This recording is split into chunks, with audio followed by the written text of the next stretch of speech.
If you were to remove all the ink from a holographic card, you're left with just the foil and the holographic.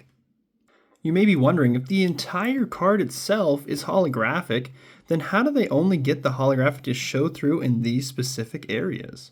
Believe it or not, the solution to that is actually white ink. The white ink is actually thicker, and it is very good at blocking that holographic from showing through. The white layer goes down first, and then they print all the colors over top. This is my poorly done rendition of what this card would look like in the first white print stages. If you have too little white ink, you get left with an error known as a holo bleed, or a card that is able to let the holo show through in parts of the card where it shouldn't. These holo bleed errors are pretty common for evolutions, but the amount of holo bleed drastically differs, so these are kind of heavier bleeds, so you're able to see a lot more holo show through.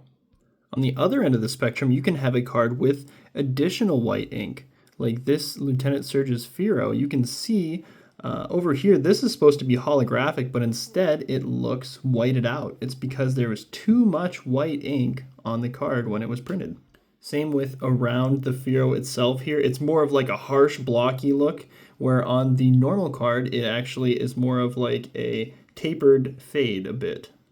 I actually have a base set Charizard with this error as well. We can see that around this left side edge, the bottom edge, and then around Charizard itself, you can see a bunch of extra white. Thanks for stopping by. Tune in next time for some more Pokemon content. And I painted this thing like a while ago. It is still wet. The ink is still wet. It did not dry. It's actually paint, so that's probably why.